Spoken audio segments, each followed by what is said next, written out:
There you go. Thank you. Great. Welcome, everybody. My name is Mark Winfield, and I am a professor of environmental and urban change at York University. I'm co-chair of the Sustainable Energy Initiative at the university as well, and also a member of the steering committee of the Ontario Network on Sustainable Energy Policy. I want to welcome all of you today to this discussion around the implications of the election outcome. Before we start, as we do at York University, I want to begin with a land acknowledgement and recognizing that this applies specifically to my location in Southern Ontario. So I also invite people to reflect on the history of colonization and occupation of the lands that they may be on. So we have speakers from New Brunswick to British Columbia. So we're a very cross-country event. York University, for its part, recognizes the many Indigenous nations have longstanding relationships with the territories upon which York University's campuses are located that precede the establishment of the universities. York University recognizes presence on the traditional territories of many Indigenous nations. The area known as Takaranto has been caretaken by the Anishinaabeg, the Haudenosaunee Confederacy, and the Huron-Wendat. It is now home to many First Nation, Inuit, and Métis peoples.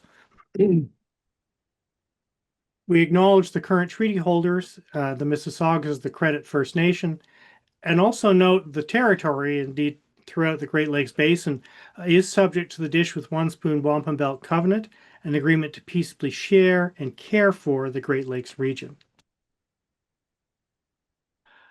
Today's event flows from a couple of developments. Notably, it sort of is a carry-on in some ways from the meeting of the Ontario Network on Sustainable Energy Policy that took place at Queen's University at the beginning of May. And at ONSEP, we sort of had this realization that this fairly significant event had happened in Canadian politics, notably the federal election, but that we were not able, even with the assistance and very able administrative support, to organize a panel at ONSEP that reflected on the implications of the election. So we thought it would make sense, though, to do this as a webinar instead. And that's essentially what we've done here. And indeed, this landscape seems to be evolving very, very quickly. We were aware that the arrival of the second Trump administration had brought major disruptions to long-standing relationships around trade, security, energy, environment, and climate change.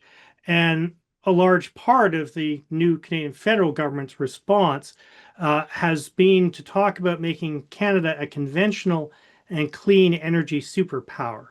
And so we've brought together a number of speakers here to help us think about the implications of these developments for our energy and climate future.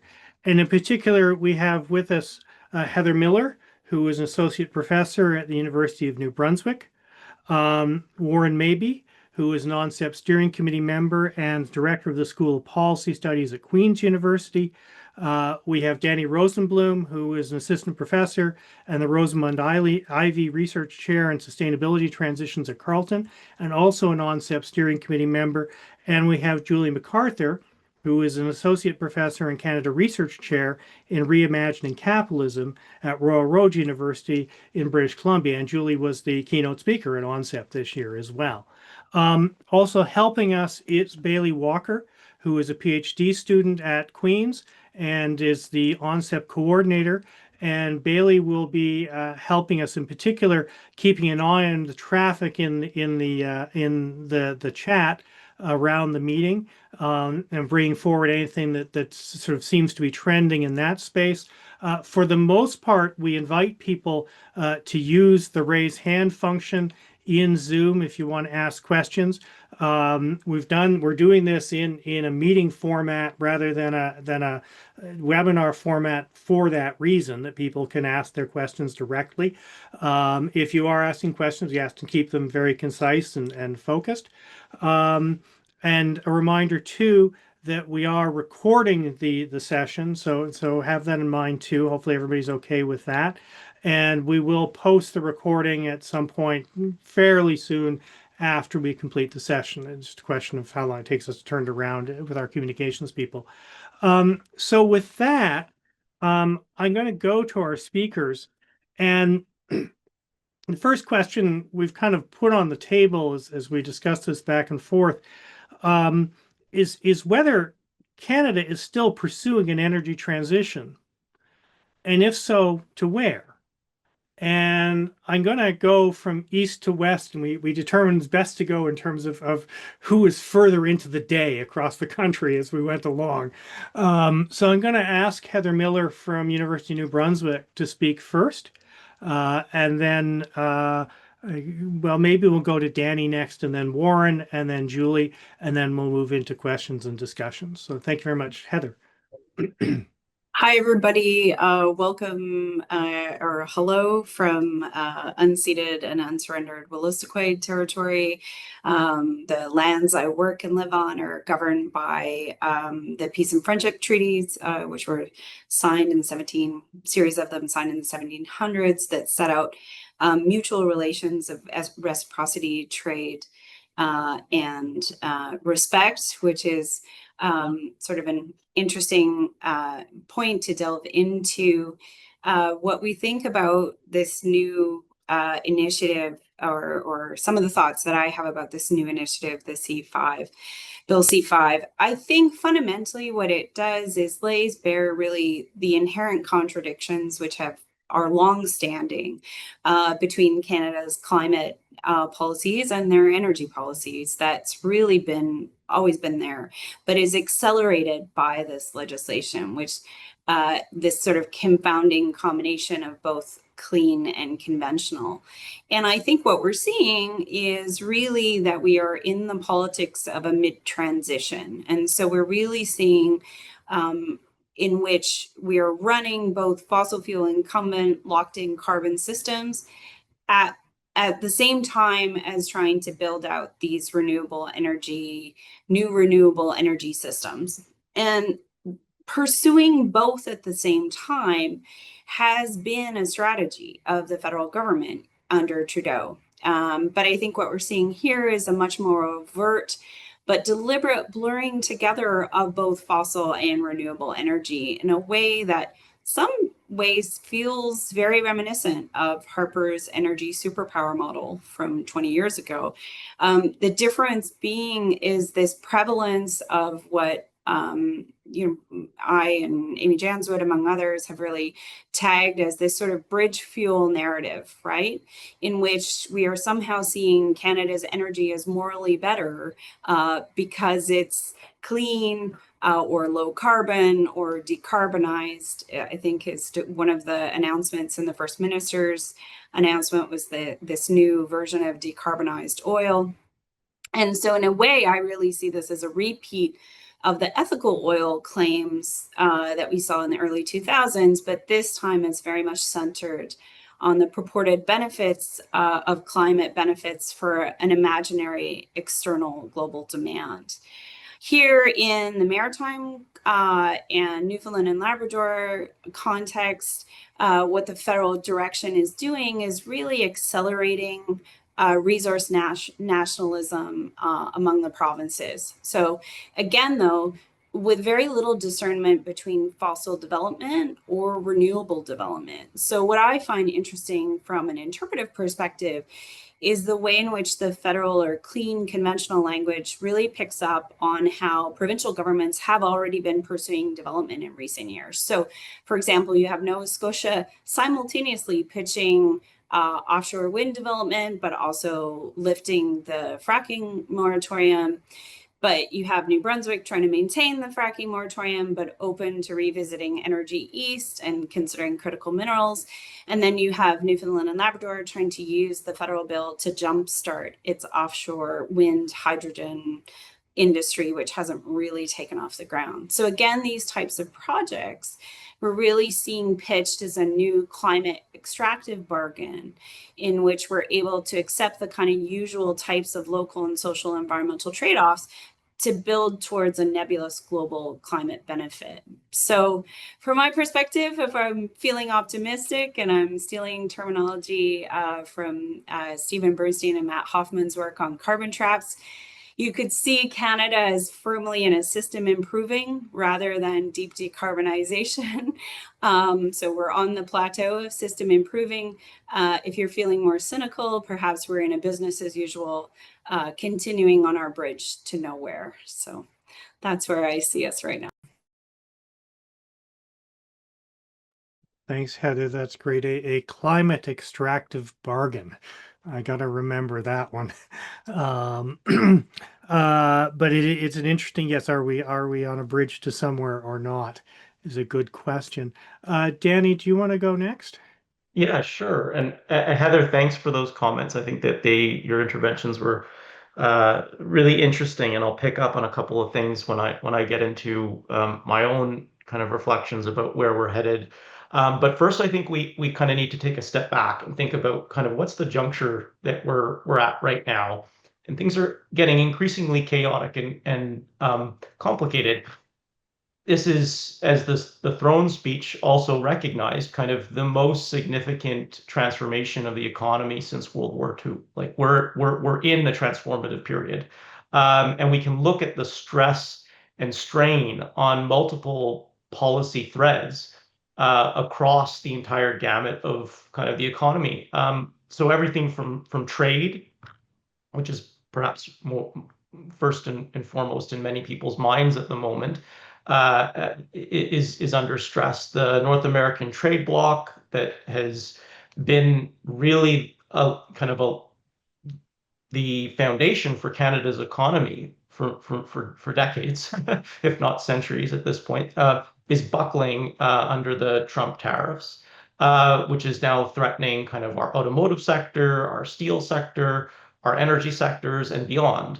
So there's some fundamental kind of undercurrents that maybe now very much overt currents that are threatening kind of the waters upon which we're navigating this transition.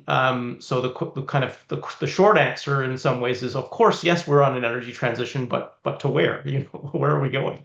And this is again, we were looking at the trade domain, and we'll keep our minds there for a moment. So the global supply chains are kind of being disrupted equally and challenged with a move more to kind of protectionist trade regimes. And this is also echoed by kind of China's restrictions on critical minerals, but even kind of beyond that. And so, and if we look at our own kind of domestic trade environment, that's also in flux. It's not like, oh, well, it's outside and everything's kind of changing there. But when we look inside, there's some stability. It's no, we're actually re-envisioning our own interprovincial trade at the very same time.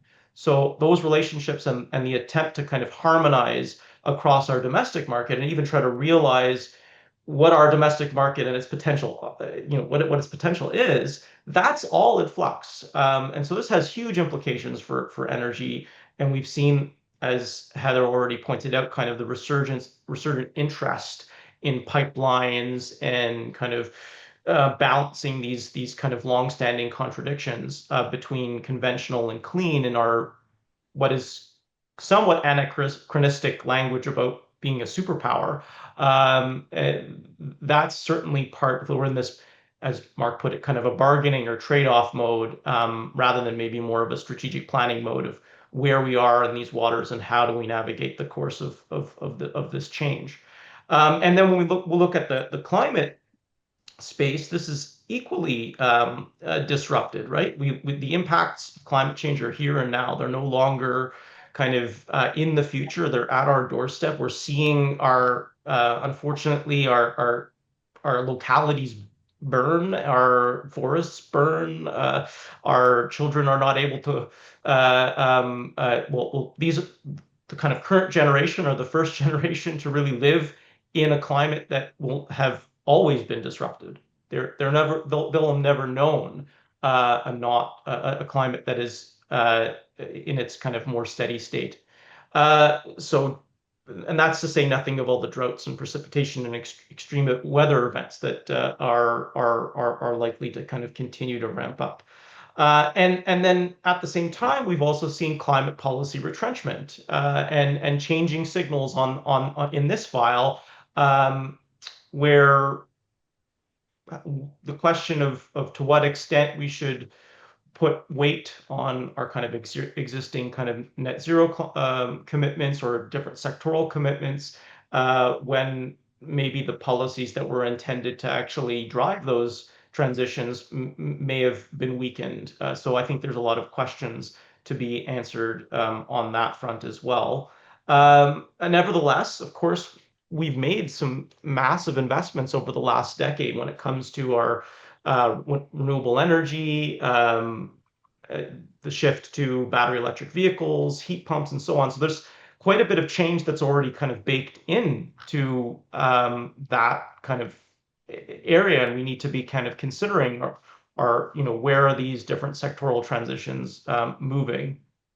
And of course, that's to say nothing of AI and defense and all the other things. So, the next decade, I think we can all kind of agree is not likely to look like the last decade. I think maybe we can, but the direction in which we're going, I think that's open for debate. And what we're trying to do now, and that'll get to kind of where Heather and I are probably very much aligned, is this: we are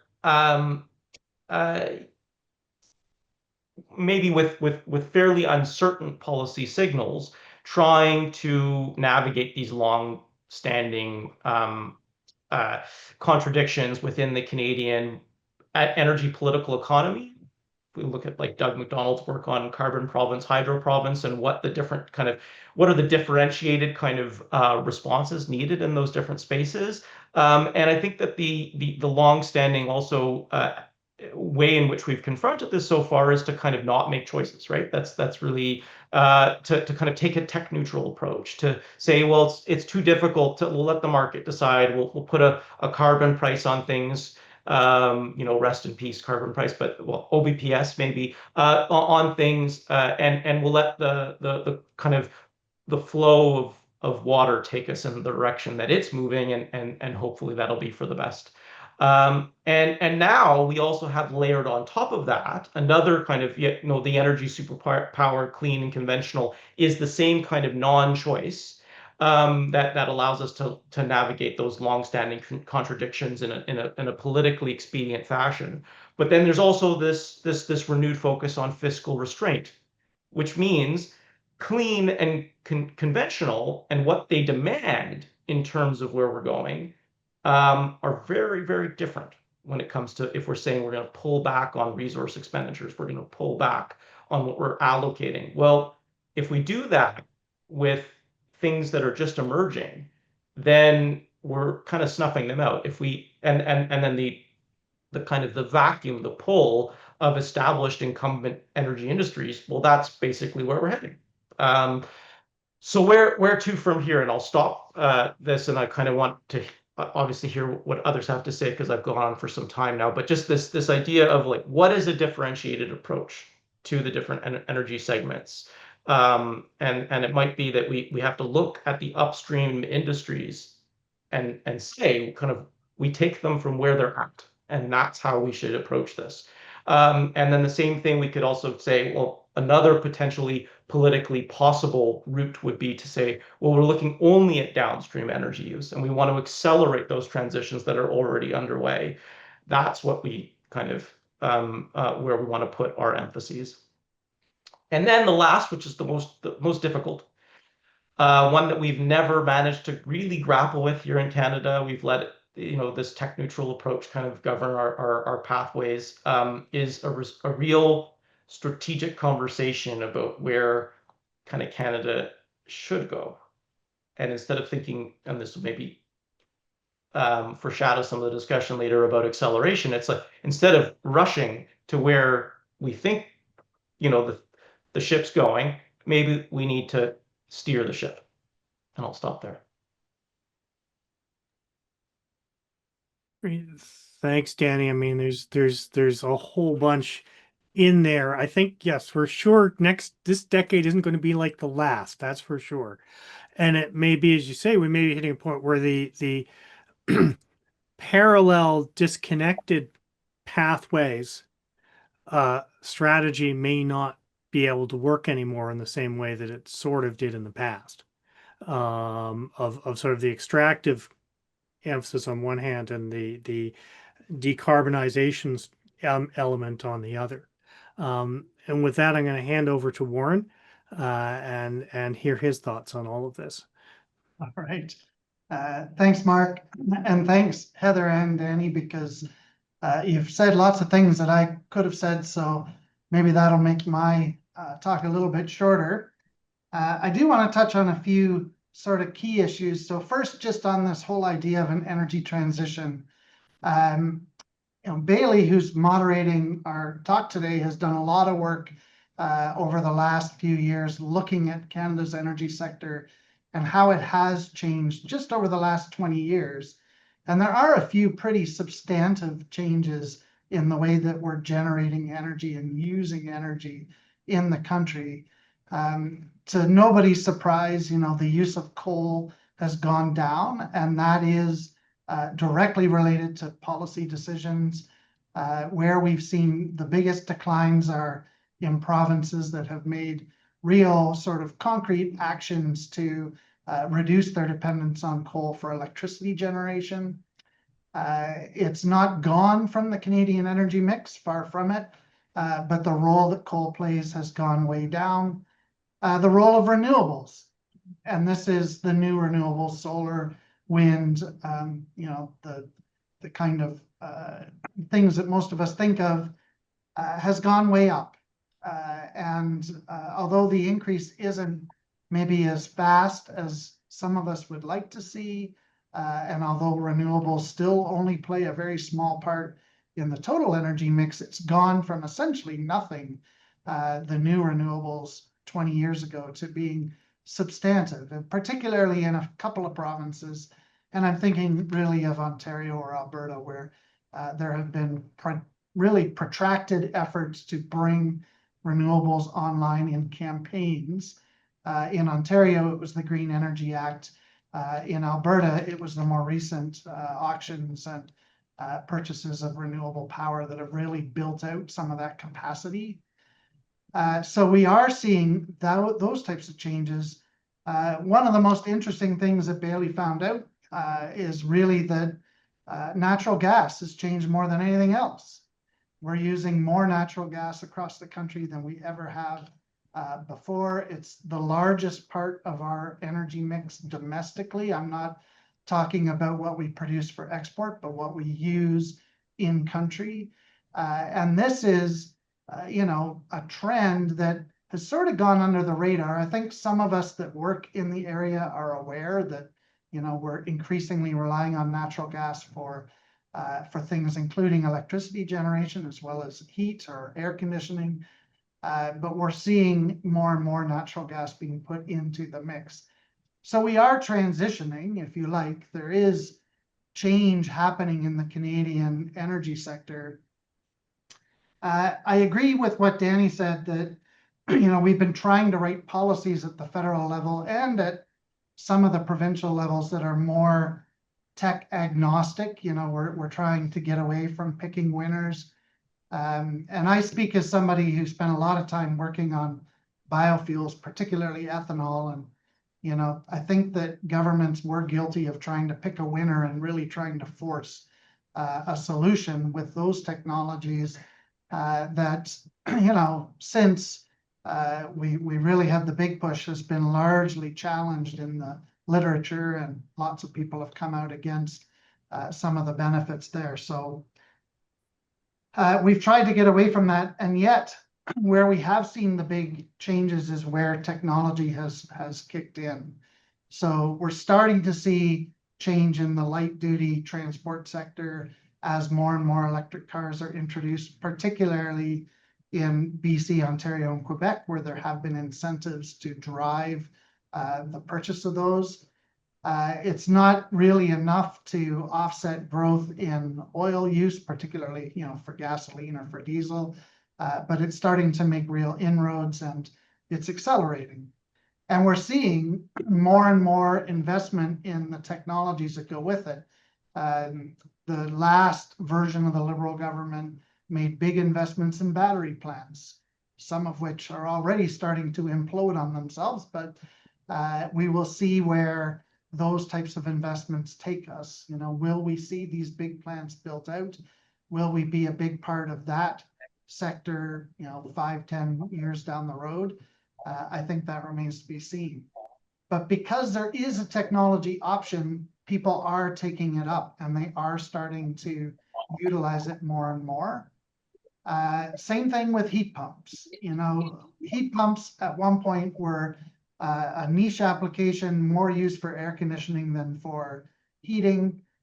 We now have new subdivisions being built just with heat pumps, partly because it lowers the infrastructure cost. You don't have to run natural gas lines when you build the home. So it's a cheaper build, but partly because the technology has gotten much better than it was and much more capable of meeting some of the Canadian winter loads that you know, all of us, I think, are familiar with. So we are seeing shifts where technologies are available. I think the one thing that's really standing in the way of a lot of energy transition is that in many of the areas that we want to see change, there aren't a lot of technology options available.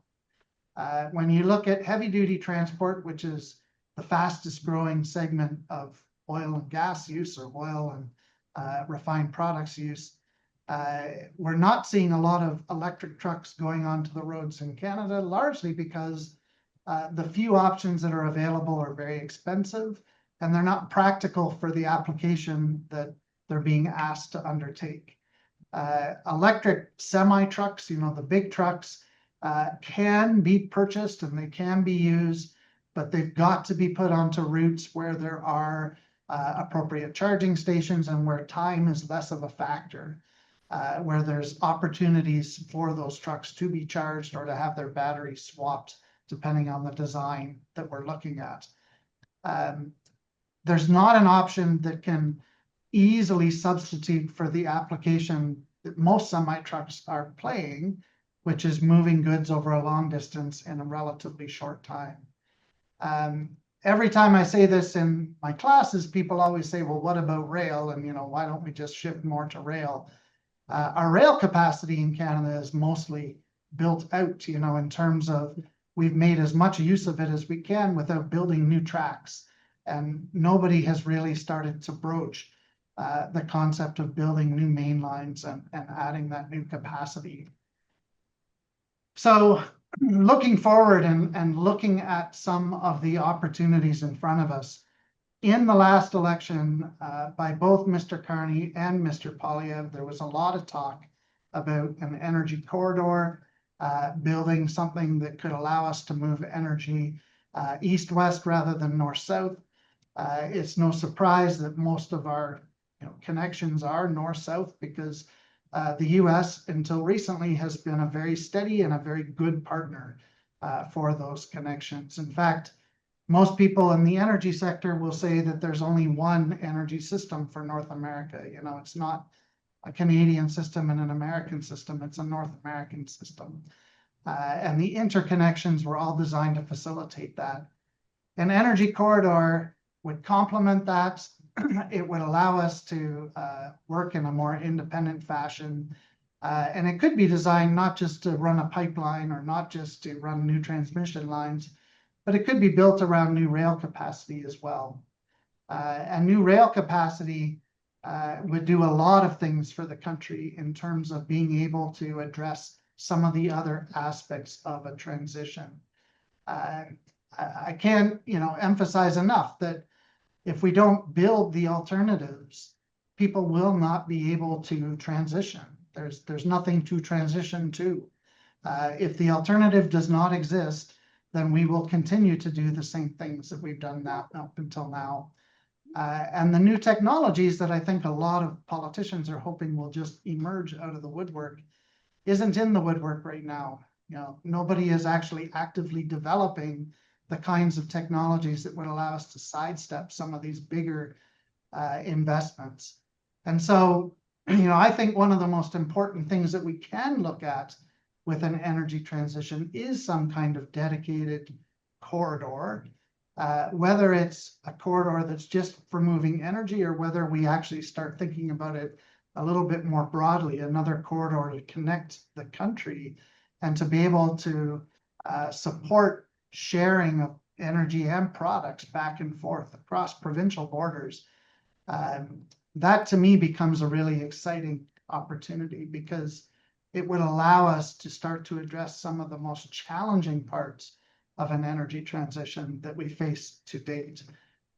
I do think that we're going to go through a really interesting time when it comes to policy around this, because governments are stepping away from using climate policy in the sort of way that it's been used over the last decade. I would characterize the Trudeau government as attempting to use climate policy as proxy energy policy. They created climate rules to try to guide decisions without actually having to make any decisions about the energy sector. What I expect to see with the new government is more decisions being made about the energy sector itself. Climate policy as a proxy for energy can work up to a point, but there does come, a stage when you have to make firm decisions and you have to start to think about how you're going to move from one energy source to another. And the last thing I want to say is that I'm really excited by the use of the word, rather than transition, transformation. There was a very good article, and I wish I could remember who wrote it, who talked about the fact that the world has never really transitioned away from any energy sources. What we've done is we've transformed the way that we use it. The first energy source that we used as a species was wood. We burn wood for campfires and for cooking and keeping warm, and we still use wood. In fact, we use more wood today than we probably ever used in history in order to heat and power things. But we've transformed the way that we use it, or at least in some places we've transformed it. And there are opportunities to really address issues around emissions and issues around, deforestation and the other challenges that arise when you start to rely too heavily on those single sources. I think we're going to see transformation around the way that we use different energy sources over the next couple of decades. I think that there will be a lot more central generation, meaning electricity generation. And again, that creates new opportunities for managing emissions and managing footprints that are more easily handled than the current way that we use a lot of fossil fuels, which is in a highly distributed fashion and makes things really challenging. I think I hit all of my points. Mark, I better hand it back because I'll get to talk for a long time if I don't do that. No, that was, Warren, that was great. And I think some very useful insights in there. I mean, I think this distinction also that you and Danny both made about what's happening downstream versus upstream being quite different conversations. Because the progress is somewhat downstream, or in the east, even you can look at using coal for electricity is almost a downstream use. It's not about the primary extraction of coal. Then the gas thing, I think is very important, and I think it's also notable, less helpfully, that at least my read of what the government of Ontario said last Thursday basically is throwing in the towel on ending any notion of ending the role of natural gas as a heating fuel. So there's going to be challenges there as well. On that, so we may be looking at quite different stories from an upstream and downstream perspective. But finally, I'm going to go to Julie and hear her observations on all of this. Thank you. Thanks, Warren. Thanks, everyone. I'd also like to thank you for organizing this and inviting me.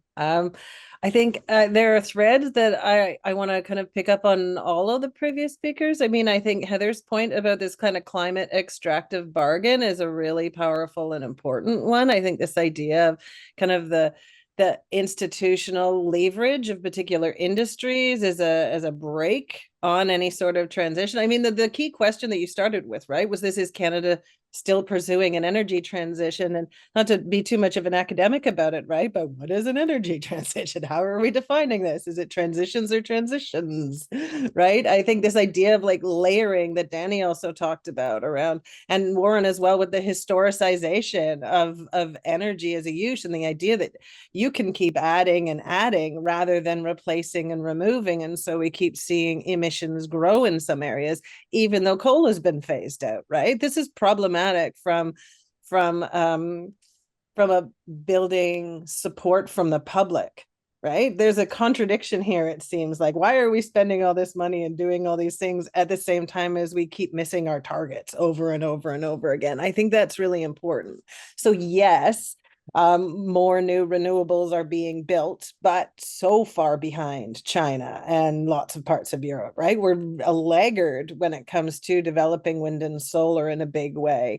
I think one of the other things I think about through this conversation is the idea that, I mean, this is such a time of chaos, right? And I think lack of certainty is a real barrier to pushing forward a kind of integrated, like large scale transition of depth as well as scale. I think the idea that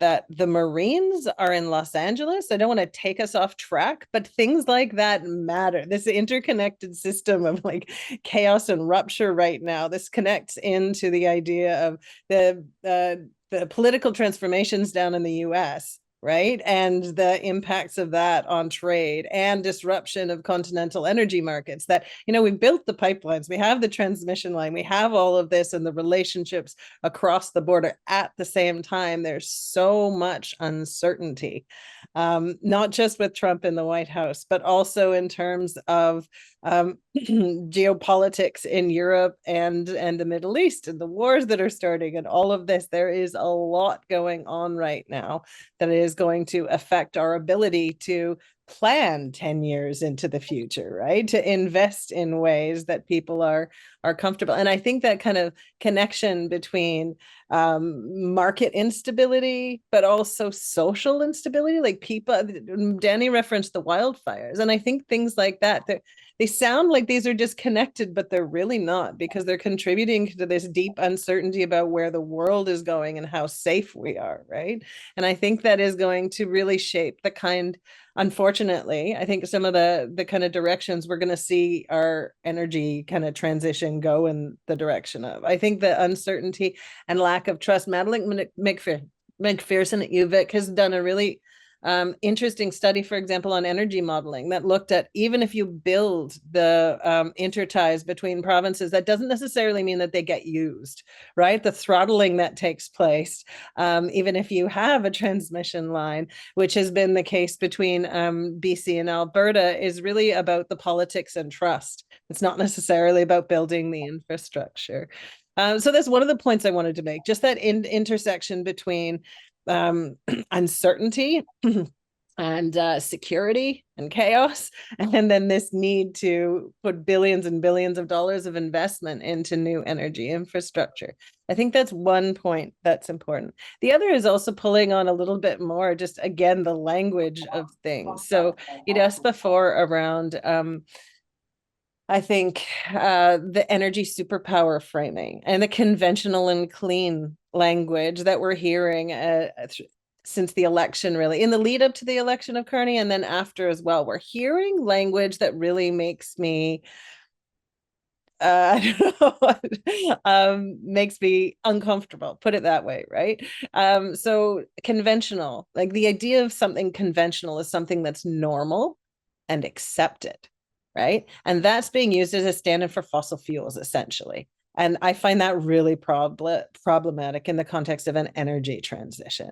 Yes, many people are used to putting gas in their cars. And yes, we have this infrastructure for, 100 years or more now, right? That we've been developing it, et cetera. At the same time, to Warren's point, if you look in the history of energy, not just electricity, in Canada here, I mean, hydro is where we started with a lot of this, right? You look at countries like New Zealand, it's geothermal. Renewables is just as conventional as fossil fuels. And so the idea that we're playing this rhetorical game about what's normal and accepted and somehow renewables are non-conventional, I think is really problematic.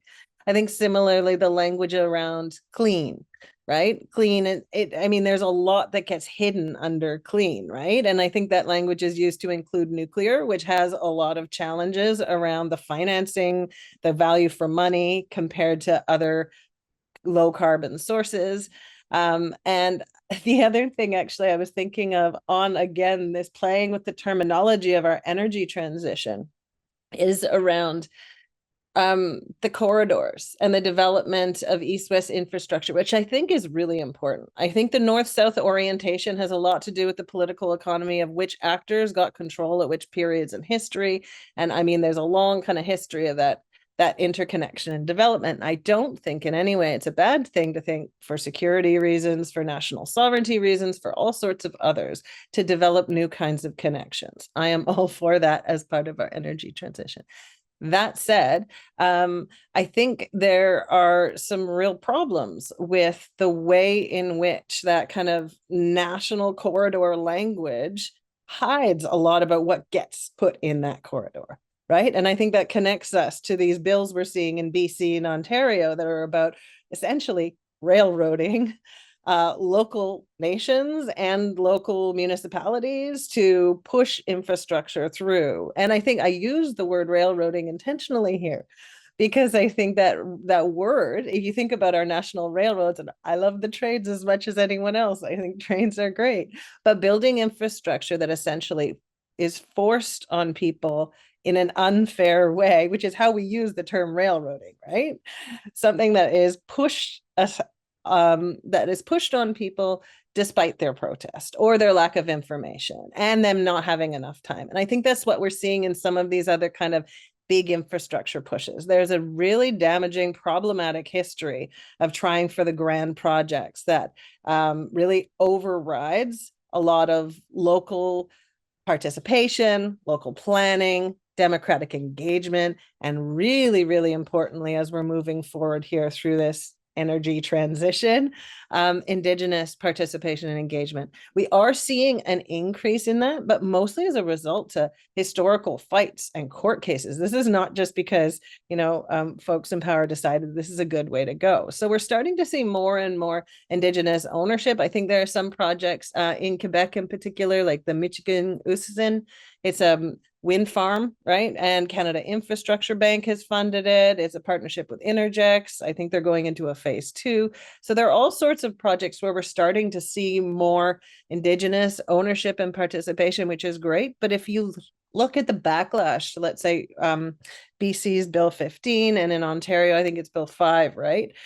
A lot of it has come from Indigenous nations saying that this is lack of consultation and lack of participation. So when I hear discussions around creating kind of large infrastructure connections across, building energy corridors, this emphasis on big, my immediate reaction is one of, in theory, there's some really important things there, but in practice, our history in Canada has been one of kind of colonial imposition and railroading, right? And I think that is a real concern for me about how this energy transition rolls out.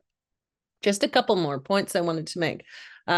So one of the challenges for that, even if you're not particularly interested in energy justice as a framework or doing things fairly, one of the responses to Danielle Smith's kind of secession. She was trying to, talk about Alberta secession and maybe making some of these things easier. It really generates blowback. This ignoring Aboriginal and First Nations title and control is really a recipe for slowing down any sort of energy projects, right? A recipe for blowback.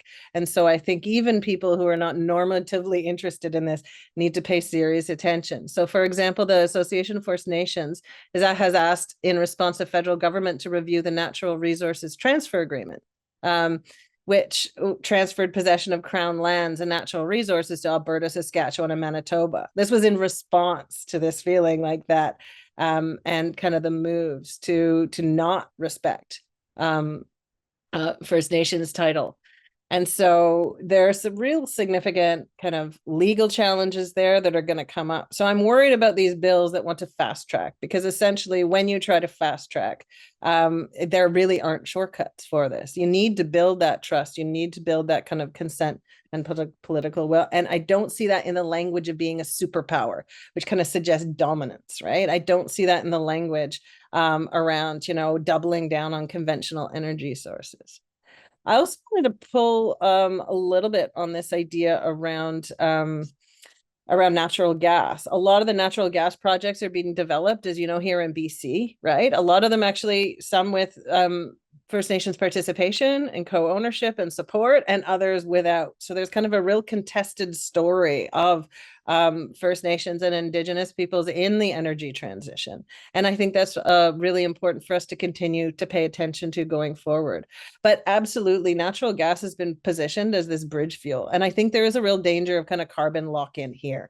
I have a student who's researching in Squamish and the liquefied natural gas that's going to kind of off. The workers are on a cruise ship, and there's a whole interesting story behind kind of the local development of these things and the consent, but it's not particularly popular with the population more broadly, right? Kathy Harrison has written quite a bit about this, but I think that's a danger. So I think what we've been seeing in Canada more broadly is this wanting it all, right? Just layering on top our fossil fuel development, shifting the kind of nature of some of them, trying to reduce the carbon emissions. This like decarbonized fossil fuel. We've been hearing that language a little bit as well, which is just, I don't love everything that's being hidden within these kind of, the conventional being fossil fuel. Decarbonized oil and gas, as if you could really do that in a way at scale. And then the focus on the really large scale projects, I also find really problematic. So yes, there's a transition. There are tons of policies. Danny and Heather and I are all part of a project led by Jen Winter at Calgary, the Canadian Climate Policy Partnership with the Canadian Climate Institute. And in that, 327 policies in provinces and the federal level, all aimed at mitigation, right? We are there. The policies are there. However, they're mostly focused, as Danny said, on kind of carrots rather than the sticks, right? I think you said that, Danny, so I'm like, oh no. But so I think there's a ton of action, but it's not necessarily getting us where we need to go. And there are a lot of worrying signs that I've been hearing in the language around where we need to go. And I'll stop there.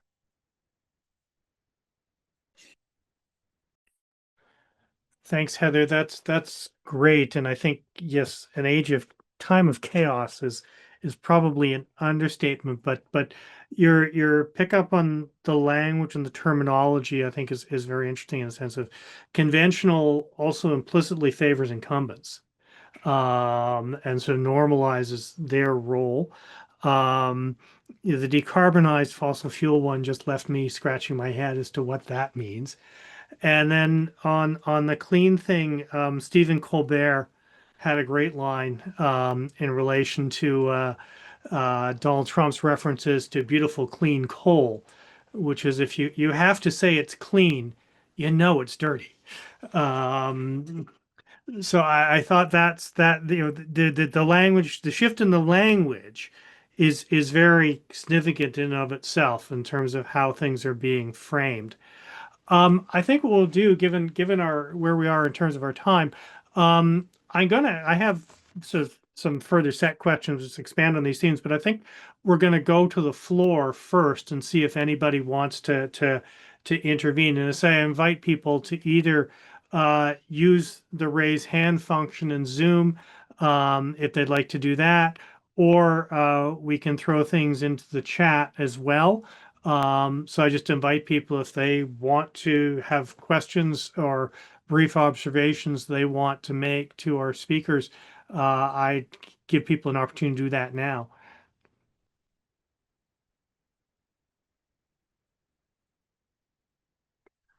Well, Danny's raised his hand, so he's Well, first up the bar. I just wanted not a question, but just to Yeah. pick up while other people are Yeah, no, thinking. please do. 'Cause So I like this focus on kind of the language that we're using and thinking through kind of what does it actually connote or mean, like especially when we're thinking about clean and I recognize that this has been something that has been used to kind of embed a whole series of different types of energy technologies, and it's clean in that it's in only that it is better than what's maybe less clean.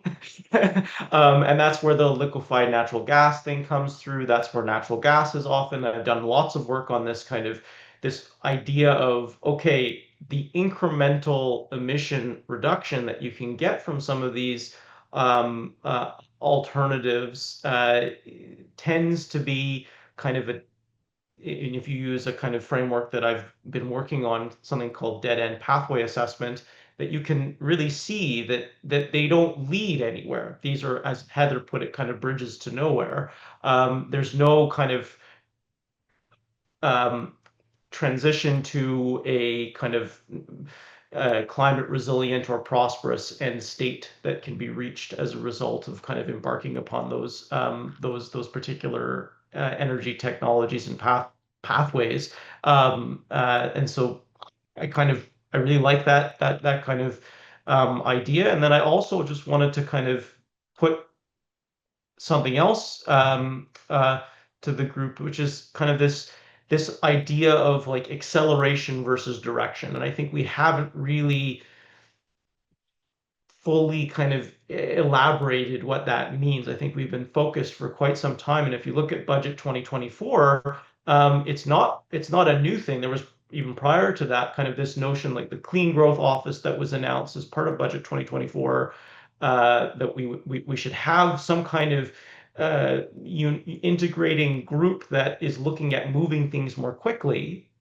That's not new, but what we've really not been able to kind of solve is which directions, and in that way, maybe that's the kind of more fruitful question that would lead us hopefully to answering some of Julie's points about, how do we get people on board, or how do we ensure that these are things that are driven from our own kind of domestic interests rather than something that kind of is railroading in nature. So those are just some quick kind of follow-up comments and thoughts. do you want to respond? Yeah, and And also the I just floor, want to I'll pick just up. say the floor is still open if others want to. Yeah, well, I'm reading the chat and I see Yeah, Ellie's yeah. made a really good comment in the chat that I meant to actually address and then didn't yet. And there's another question after that. But Ellie Perkins in the chat says, what about the potential of more localized economies consistent with renewables being widely dispersed, less need for transportation centralization, more subsidiarity and local control, etc. And I was just following some colleagues in Europe that are part of RESCOOP, which is I can't remember the acronym, but essentially it's renewable energy communities, right? And they just had their annual forum and they were doing a stock take, and there's 10,000 local energy communities who have kind of contributed 11 billion in citizen investment now across Europe, which is pretty significant, right? And I think this movement is something that is growing in a number of places. And I think by focusing so much on macro industry projects and continent spanning projects, or east to west, it's not necessarily the direction, but it is also the intensity and focus, right? And I think if we focus so much on that, we miss these opportunities that you're bringing up here, right? We miss the focus. I don't even want to just say energy efficiency, but reshaping the regional kind of consumption side of things, as well as regional production. We reduce the need to transport at such long distances, meaning we reduce the losses. We think more creatively about how we get our heating and cooling needs. It might not be extra electricity generation. It might be trees. It might be other things, right? And so I think this focused on localized but not small, right? Local and regional collaboration to actually meet the needs that we have is really important. And I do think a lot of the narratives we're hearing about superpower, et cetera, take away from that, right? You know, I think we talked about trying to do it all, but I think shifting the focus back to what are the needs of our population rather than kind of expansion for its own sake because we're in some competition with other countries is challenging. And there was another question by Alyssa. What issues or risks do you see with the One Canadian Economy Act in terms of Indigenous rights and energy transformation and environment? So I just thought I'd read that and open it up so I don't hog too much of our panelists' time. We were thinking C5, though I think the point about the focus on mega projects and macro versus more distributed pathways has come up in a number of different contexts. I mean, Brendan Hawley wrote a very interesting piece in Policy Options recently on basically an energy efficiency, distributed energy resource kind of focus. There was a fascinating piece by Andre Picard in the Globe of all places, sort of raising similar kind of questions. How do you define a nation building project? And that can be defined in many ways that are very different from you know, a big mega projecty kind of thing, which is where this discourse has kind of gone, partially, I think, because the federal government effectively invited the provinces to hand it their wish lists, and those wish lists tended to be very mega projecty. But that said, we now have C5, Bill 5, Bill 15 on the table.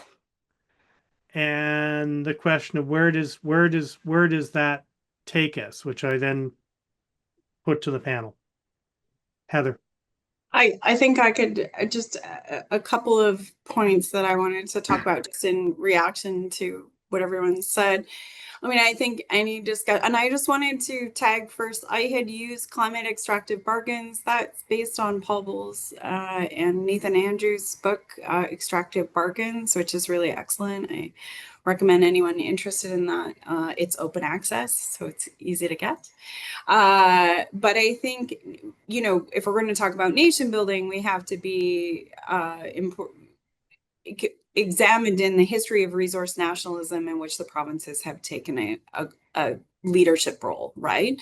That happens intertwined with processes of settler colonialism in the country. So I think anytime anyone is using nation building, there's a particular question around who are we nation, who's a part of the nation, who isn't, who benefits, and who is the project for. And I think, you know, in many ways, a lot of these programs, projects are less likely to generate tangible benefits for Canadians and much more likely to be generating public debt. So, you know, I think that we should make sure to keep that in the back of our mind when we're discussing.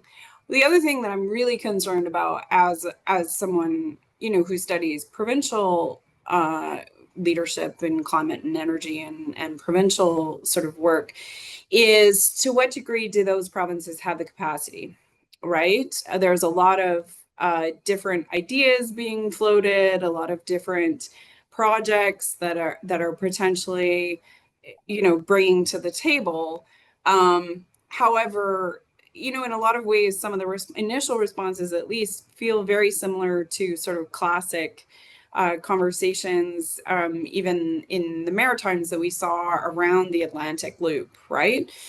So I'm not necessarily convinced that the Bill C5 is going to jumpstart any particular new clean visions, but rather it's going to allow the provinces to sort of limp along their current sort of energy trajectories with a sprinkling of talk about critical minerals. And I just want to draw people's attention to the Canadian Climate Institute just released a report on critical minerals. And one of the things, the risks or the uncertainties that they pointed out is that fast tracking when you railroad, as to use Julie's term, when you railroad over local and indigenous governance, it feels fast at the beginning, and then you get mired down. And so again, I think that this is sort of, I don't think that there's much new in these initiatives. It feels very much like more of the same. The last point that I wanted to, just because it hasn't come up yet, but I wanted to just speak to one of the concerns talking about discourse that I've had over the last years is the framing of climate action and energy transition action as somehow counter to anti-poverty action, and particularly around anti-affordability. And I think that, for those of you who've been watching framing in energy conversations, this framing of climate action is too expensive is something that was started with the Ontario PCs around the resistance around the Green Energy Act, right? And so that debate kind of traces on to resistance to heating oil. And one of the things I'm very concerned about is the way that this positioning of climate action as an inevitably a hit on low income or marginalized communities really is a counter, and I think we need to see it as such, to the emergence of the climate justice narrative that was really gaining speed, pre-pandemic. And so, I'm not trying to discount that but there are genuine energy justice, affordability concerns.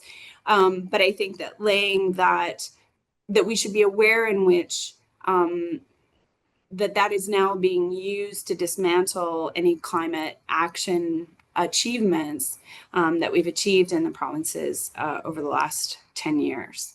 So I think I have other things to say about uncertainty, but I'll leave it there for now.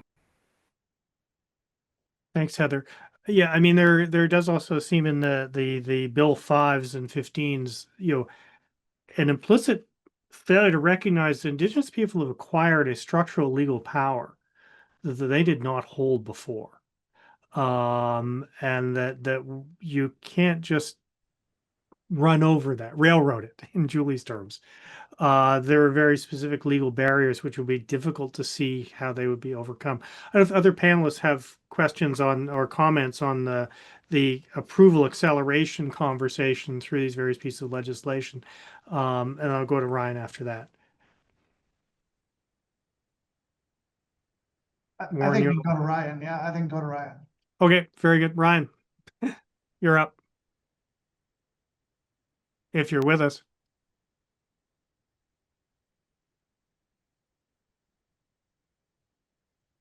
Uh-oh. I think we lost Ryan. We might have lost Ryan there. Can I pick up on a comment that was in the, is that Ryan? No, okay. Wait, sorry, my no, we have Ryan. I just want to and then we'll come back to Danny. Question. Yep, go ahead, Ryan. Can you hear me? Is the internet bad? Maybe. Okay. Hey, everyone. Great conversation here. I just wanted to I'll just introduce myself very quickly. I'm a master's in environmental studies student, learning under Professor Winfield, focusing on energy transitions in Canada. And obviously a very big part of my paper at the beginning is going to be defining the energy transition. And Julie posed a very, very profound question, what is an energy transition? And so I wanted to just take advantage of the forum of powerful brains that we have here and ask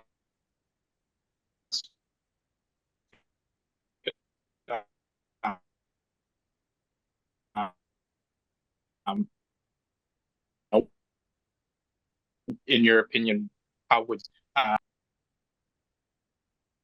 Ryan, we're losing you. Do you want to put it into the chat? You can put it in the chat, and then I can go to Danny in the meantime. So I can try to answer Ryan's question just really, it was a huge question. And I think Warren was right in pointing, I think it was Vaclav Smil's work, like you can think of energy transitions as the form of the source of energy was from, we're thinking about animals or the sun or oil or renewables, and kind of that switch maybe back to the sun, all of which kind of we could think of as maybe rather unchanging in some when you pull back to that extent. Or you can look at it from maybe the more kind of energy conversion technologies themselves. And that's where I think you can see much more change if you're looking at it from, well, we have combustion related facilities that really are anchored around fossil fuels. And then what do they shift to? Well, we're looking at now maybe more modular and scalable and distributed renewable energy sources, either solar photovoltaics or wind energy sources, all of those things. So I think kind of there are multiple kind of ways to understand a transition, but I would also kind of put back to what I was kind of call back to what I was saying before about directionality being really important. I think there's a whole kind of social and socio-political as well as technological kind of pathway element. So thinking through kind of where are we headed, and kind of what do future systems of functions that we deliver as society, from heating our buildings to putting roofs over our heads to moving from one place to another, from moving goods from one place to another. How do we meet those large functional systems, the requirements of those large functional systems, in a way that is fundamentally more sustainable? And by that I also mean kind of from a social perspective as well, not purely just a kind of technological dimension. And then I just wanted to call attention to, there was a point in the chat, the first question about economic development policy now being related to energy policy, and I would like to pick up at that at some point. So I'll maybe Ryan's question merits another response from someone else. So thanks, Ryan, for that question, and we'll see if others have reflections. The reflections. Bailey, what do we got in the chat? I really like this in industrial policy one. I'd like to pick up on that. Okay. Heather wants to. So maybe we should turn to that really quickly, and then I'll read out. We have a couple great ones in the chat. Yeah, I have a tiny thing to say, so maybe I'll talk to Annie and then I'll let you. I think it's just because I wanted to touch on Warren talking about the coal phase out. New Brunswick has had significant sort of challenges in phasing out coal, but we've definitely done a lot in terms of reducing our emissions from coal. We have sort of one last holdout, which we're trying to figure out whether to convert to biomass or natural gas. I think it's biomass, but we'll see with this shifting federal regulations. But in New Brunswick, at least, that wasn't climate policy. That was a response to deindustrialization of pulp and paper in the north.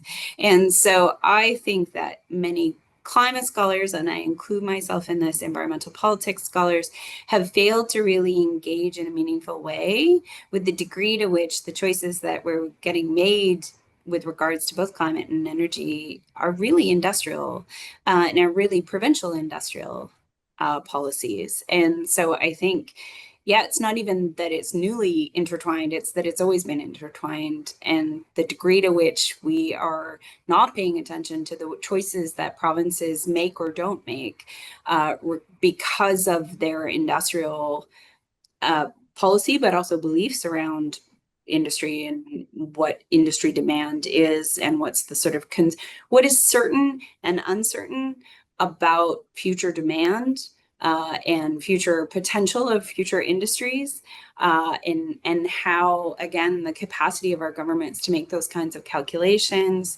And I think particularly thinking about the role of modeling in a lot of this. What are the assumptions that are being put into climate modeling and energy modeling, and our financial, calculations of financial uncertainty and risk. Maybe I'll just take this opportunity to talk about uncertainty since I wrote a book about it, which is that uncertainty really does tend to have a political function in systems in which it really can allow policymakers to delay. And so I'm always very careful around sort of use of uncertainty as a justification. It can delay, and then urgency. So whose urgency and whose uncertainty, right? And what is it about? I think are really important, particularly in these kinds of conversations around risk. Thanks, Sharon. Let's I want to jump in on one.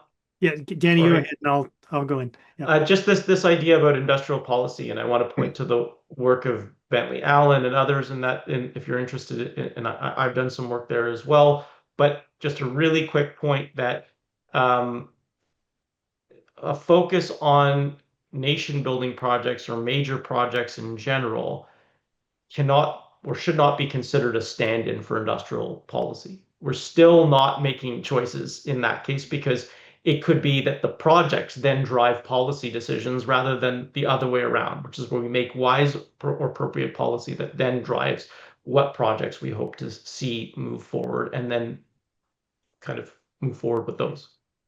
Yeah, Bruce Doran and others remind us of the notion of mega projects as substitutes for industrial policy or economic strategy.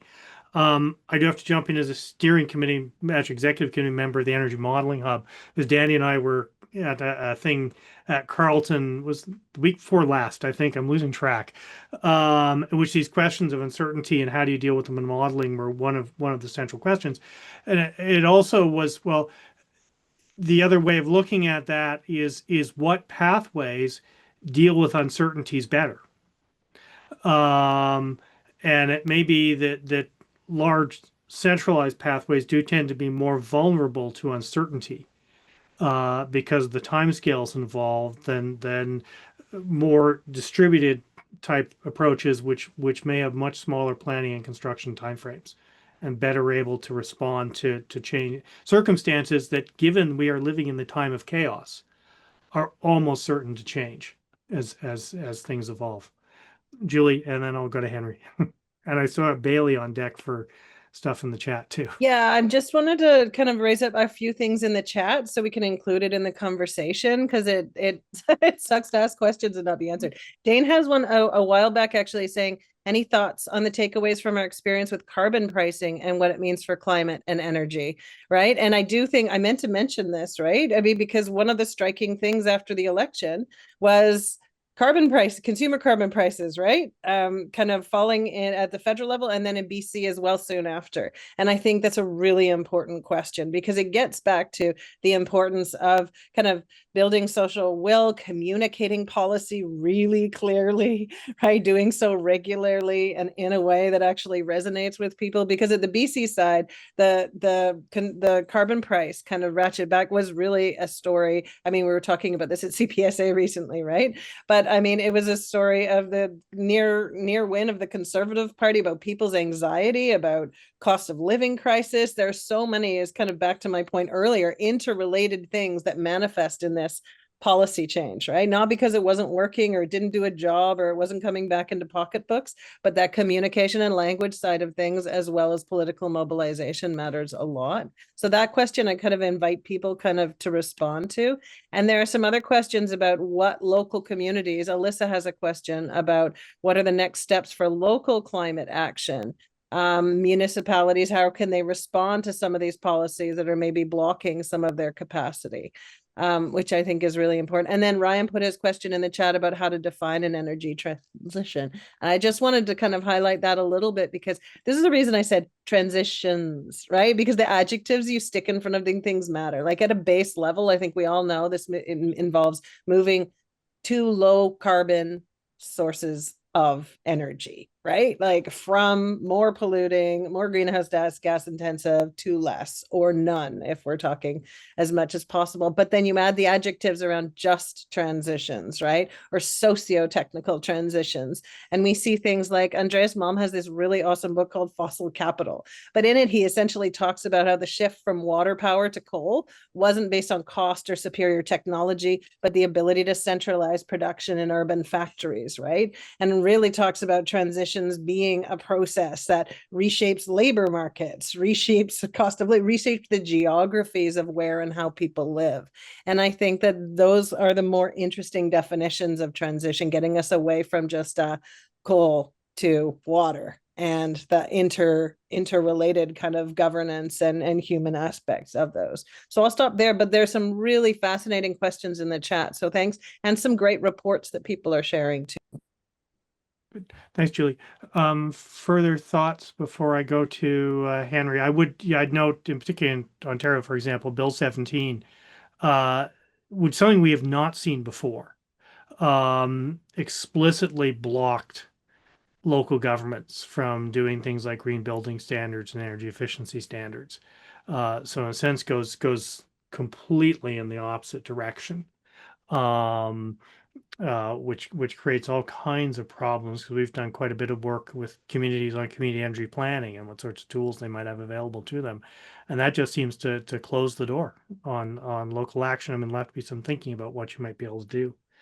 That one was kind of slipped. I've heard some people say Bill 5 was actually the political cover for Bill 17 in Ontario. That Bill 5 would suck all the oxygen out of the air and 17 would slip through and nobody would notice. But there we are. I'm going to go to Henry because I'm just watching the clock is starting to become a factor here. And I do want to go to actual question askers as well. So Henry, do you want to give your question?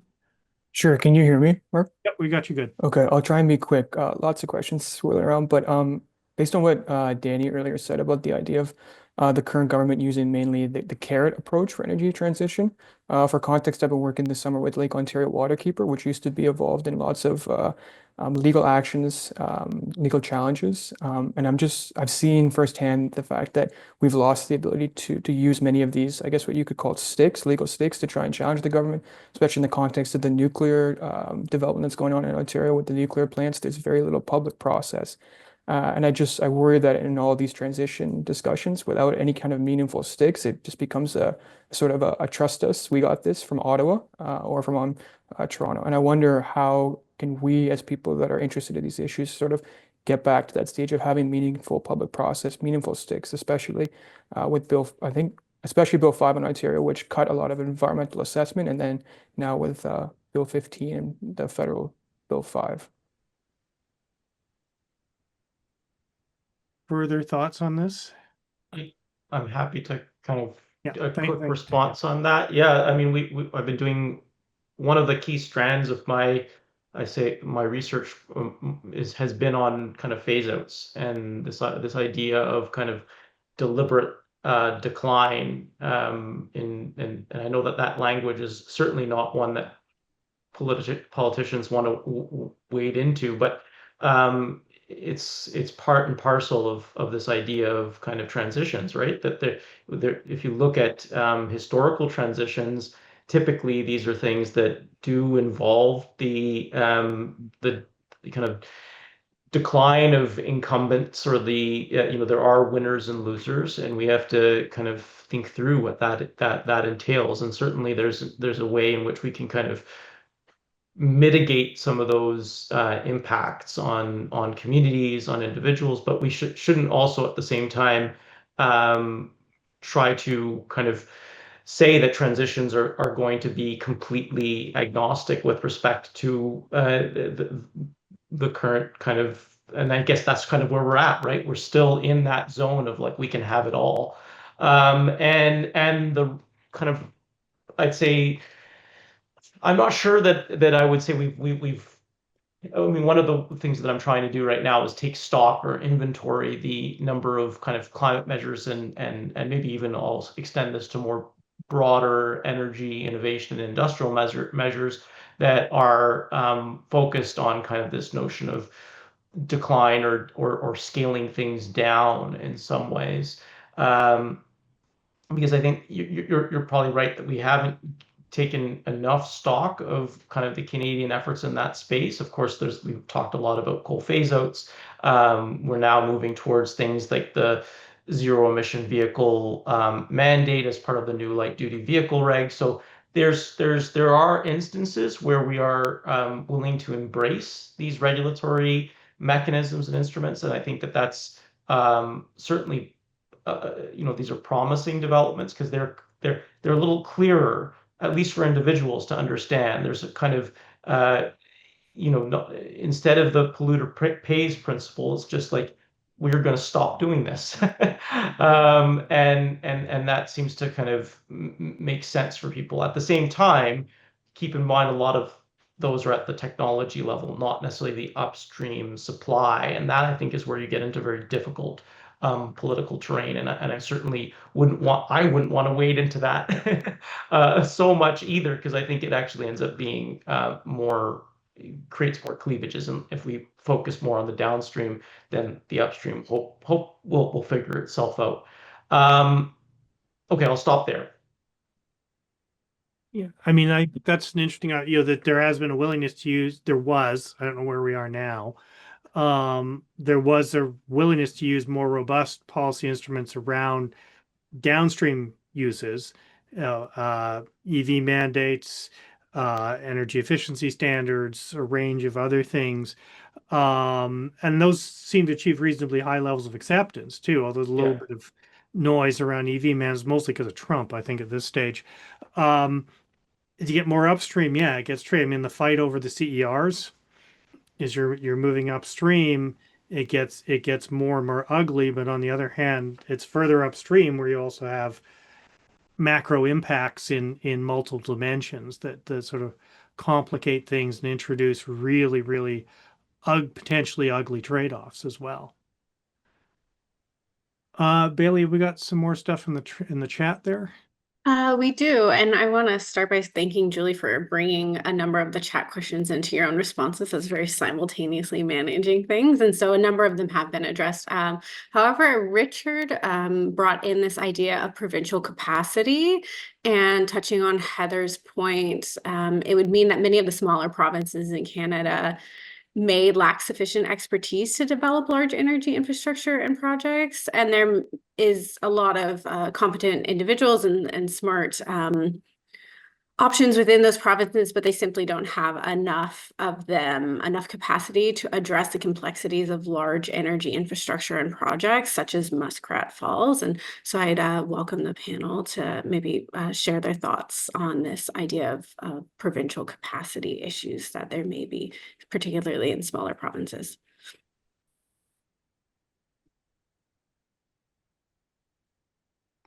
I think I'll jump in just, I mean, LaPro in New Brunswick is another one that comes to mind immediately that clearly has stretched the capacity of New Brunswick Power very, very profoundly.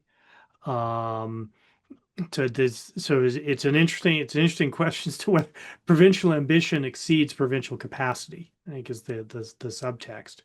And that can mean technical capacity. In the case of Muskrat, it came down to even fiscal capacity to undertake some of these kinds of projects. And then that potentially leads back to the federal doorstep to bail them out, which is essentially what happened with Muskrat. But on the other hand, which may again push in the direction of more scalable distributed projects, particularly as Rick's joined us too directly here, so maybe he wants to jump in too. Because our attempts at interprovincial cooperation have not necessarily, the Atlantic Loop being the really obvious one, that just didn't come together. Quebec begged Ontario to talk, and Ontario refused, and now I think may have missed the train there completely. So that's an interesting. It's an interesting set of challenges that we're sort of presented with in terms of how do you manage provincial levels of ambition, and how might you create capacity to do things that perhaps entail risks that are more in scale with the capacities of the provinces involved. Rick, I don't know if you want to add something on this. Yeah, I think in the end, the outcome of the Atlantic Loop discussions, in which we ended up with a much larger interconnection between, or will end up with a much larger interconnection between, and New Brunswick and Nova Scotia, it's not a bad outcome. Really, I mean, it may not be what everyone wanted or what some people wanted, but it's not a bad outcome. And I think that sort of saw-off outcome didn't happen with Muskrat Falls. And it's not that it wasn't there. They're looking at it now. Expanding capacity at Churchill and building wind at Labrador. That's what they really should have done in 2007. And for various reasons, that never got to the table. That option, even though it was there, and many of us knew it was there. So, maybe these processes in which we go through a fairly exhaustive consideration of the alternatives and end up maybe where we didn't start, maybe that's okay.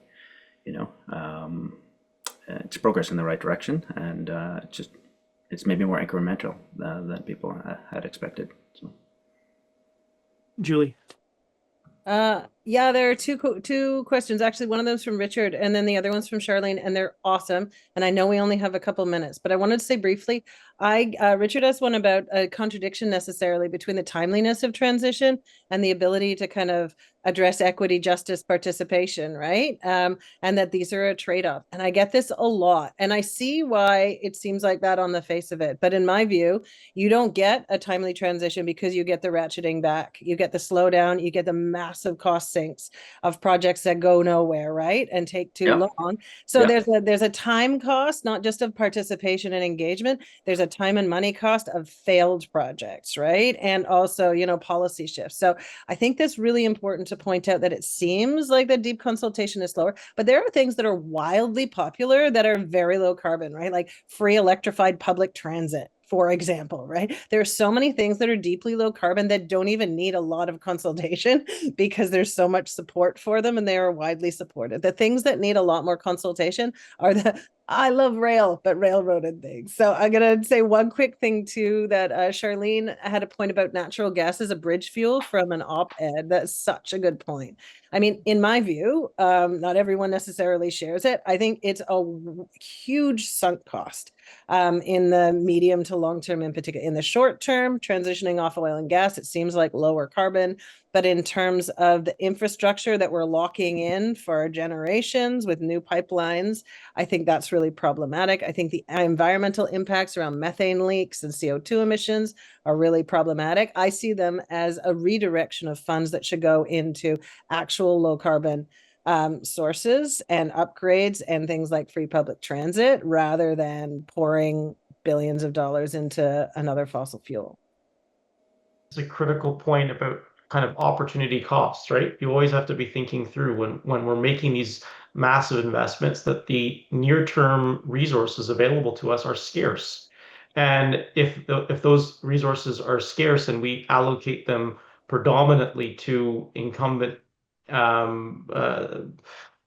sources of energy or incumbent industries, then we are by necessity, we are also starving other options, right? We're closing off those options. And when it comes to like liquefied natural gas or other types of kind of cleaner bridge fuels, this idea that we can kind of gain kind of more proximate or incremental emissions reductions comes at the expense of the long-term movement in other directions, right? That kind of needs to be really reflected upon, because you don't build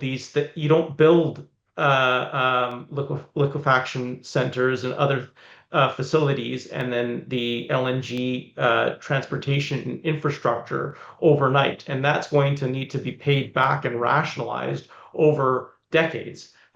So fundamentally, it's something that needs to be taken into account in terms of the kind of not just the pace, but also the temporal kind of uh, implications of each of those investments.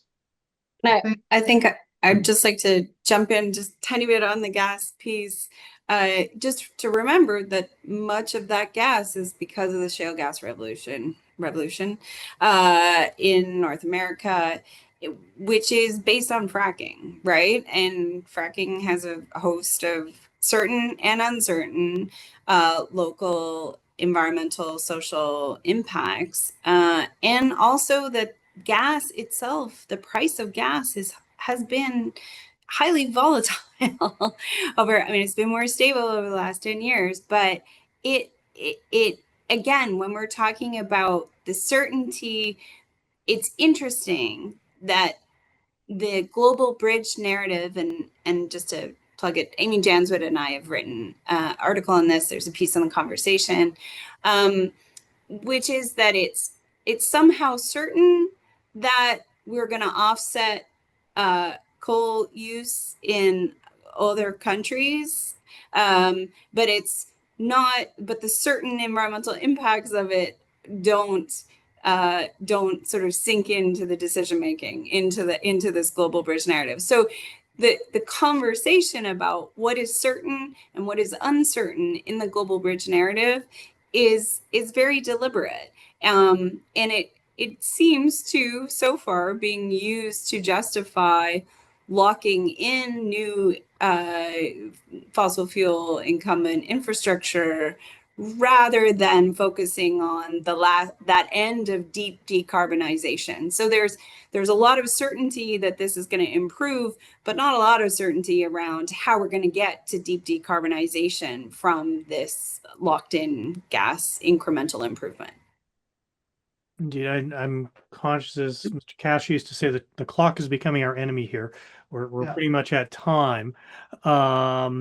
So I just saw one last comment from Mike Sullivan about the Ontario. Speaking of large infrastructure investments, Ontario affirming its intention to go with an overwhelmingly nuclear energy system, and indeed for the role of renewables to actually decline, which is quite something. But I think that'll have to be a topic for another SEI webinar to deal with.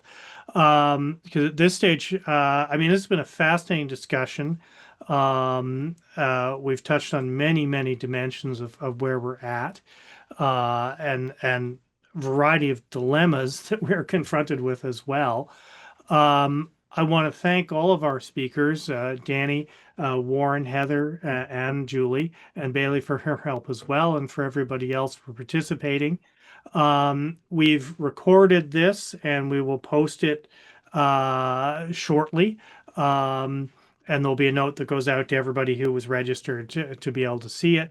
And stay tuned. Again, thank you everybody for your participation, and we will let you know what our next production will be. So thank you all.